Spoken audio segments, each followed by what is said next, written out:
नमस्कार शेतकरी मित्रांनो, मान्सूनचा प्रवास वेगाने सुरू.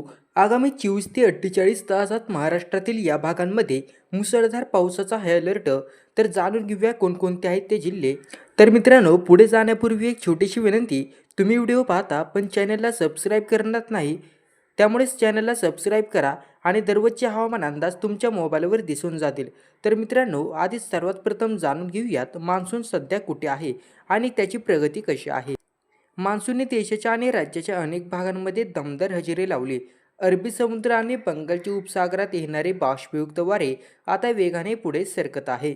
काही भागात मान्सून वेळेवर पोहोचला असला तरी सध्या त्याचा वेग थोडा संथ झाला आहे का, असा प्रश्न अनेकांना पडला. पण काळजी करण्याचं कारण नाही. मान्सूनची मुख्य लाट आता हळूहळू सक्रिय होत असून येत्या काही दिवसात ती महाराष्ट्राच्या उर्वरित भागांना कव्हर करणार आहे.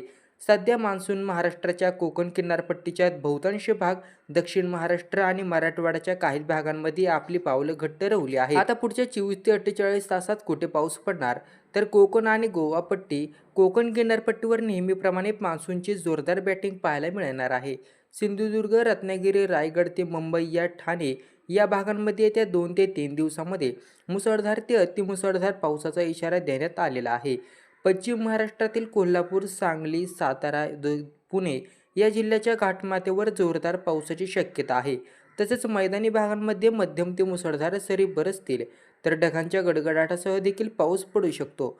मराठवाड्यासाठी हा मान्सून अत्यंत महत्त्वाचा आहे.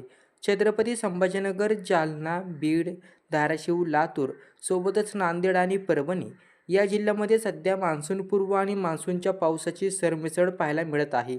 काही ठिकाणी विजांच्या कडकडाटासह वादळी पाऊस आपल्याला पाहायला मिळत आहे. तर काही भागात पेरणीयोग्य पाऊस होण्यासाठी आणखी काही दिवस थोडे वाट पाहावी लागू शकते, असा सल्ला कृषी तज्ज्ञांनी दिला आहे. विदर्भातील नागपूर, वर्धा, भंडारा, गोंदिया, चंद्रपूर व अमरावती या जिल्ह्यात अद्याप कडक ऊन आणि उकाडा जाणवत आहे. तरी हवामान खात्याच्या अंदाजानुसार पुढील 2 ते 3 दिवसात या भागात आपल्याला मोठा बदल पावसाचा जाणवायला पाहू शकतो. नाशिक, जळगाव, धुळे व नंदुरबार या भागात ढगाळ वातावरण राहील. नाशिकच्या घाटमाथ्यावर चांगलीच पावसाची शक्यता आपल्याला पाहायला मिळू शकते. तर मित्रांनो, ही माहिती तुम्हाला उपयुक्त वाटली असेल तर व्हिडिओला एक लाईक करा व हा व्हिडिओ इतरांना नक्की शेअर करा. धन्यवाद.